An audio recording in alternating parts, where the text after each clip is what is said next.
Sam Bankman-Fried, often known as the golden boy of crypto and founder of crypto exchange platform known as FTX, was recently jailed on accounts of fraud and misuse of customers' funds. FTX, which was once one of the world's largest cryptocurrency exchanges, had filed for bankruptcy after a report by CoinDesk highlighting solvency concerns. Following FTX's downfall, others like BlockFi, Three Arrows Capital, Voyager Digital, Celsius Network, and Genesis Global are some other crypto firms that have filed for bankruptcy last week. Apart from insolvency cases, there are other issues like digital theft that these firms have had to undergo. For example, between 2011 to 14, nearly $350 million worth of Bitcoin was stolen from Mt. Gox. Similarly, in 2021, Bitmart lost nearly $135 million worth of Ethereum in digital theft. Today, let's make it easy for you to understand and digest everything that is related to crypto exchange by just answering two simple questions. Number 1, what is a cryptocurrency? And number 2, how does a cryptocurrency exchange work? Namaste, I'm your host Shaina, and we have made elaborate videos on Israel-Palestine war, the iMac and Iron Dome technology. Do check it out if you're a keen learner. The links are in the description. Cryptocurrency is decentralized digital money that does not require a bank to verify transactions. It is verified through blockchain technology. To simply understand, let's take the example of 4 friends. Rajiv, Suresh, Bhargav, and Rishi. All of them go out for a nice dinner. But upon completing the meal, each of them realized that UPI services like Google Pay was currently not working due to server problems. So Rajiv agrees to pay in cash for the dinner, and each of them agrees to pay him back their respective share of price. Now, like traditional currency like dollar and rupee, crypto also has currencies like Bitcoin, Ethereum, and Litecoin. These friends decide to pay him back in crypto. Now each of the 4 friends have 2 bitcoins each. Bhargav sends 1 bitcoin to Rajiv.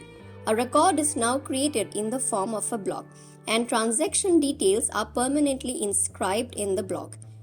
Similarly, when Suresh sends 1 bitcoin to Rajiv, another block is created with permanently inscribed transaction details. This process continues when Rishi also sends 1 bitcoin to Rajiv. The blocks which were created per transaction are linked to each other, and each block takes reference from the other. This chain of records or block is called a ledger and is publicly distributed among all the 4 friends. Now, since transactions are permanently inscribed, a hacker will not be able to alter the data in the block, which is encrypted by complex algorithms. Also, it will be nearly impossible to alter the data in the block because each user has a copy of the ledger. Now, the crypto industry became largely popular after exchange platforms began to manage crypto transactions. Initially, when cryptocurrencies like Bitcoin was introduced in 2009, one person had to manually enter a command to send a coin to someone. Now the exchange makes it easy and understandable to an average user. To understand how an exchange helps you trade, let us take the example of Samir. Samir has decided to purchase few cryptocurrencies.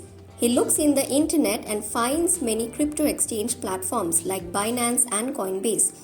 He chose one and opens an account by verifying his identity through KYC. After the account is set up, the exchange platform provides him a wallet to convert his fiat money such as dollar or rupee into digital assets. The platform then offers different currencies like Bitcoin, Dogecoin, Tether, Ethereum to choose from and the amount he wishes to purchase. After purchasing the coins, he will now have to store them in a digital wallet.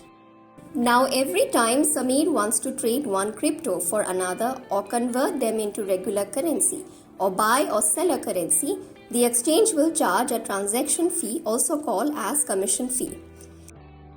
Even though this exchange sounds easy, but one has to be more skeptical because coins, platforms, blockchains, and wallets are largely unregulated. So it becomes really important to invest time and understand certain basics, like whether a certain exchange can do business in your country or not, what fees do they charge, difference between centralized and decentralized exchange, pros and cons of a custodial wallet, etc. If you want to know more about the world of crypto industry, comment down on the topics that you would like us to make our next video on. Till then, hit like and do not forget to subscribe.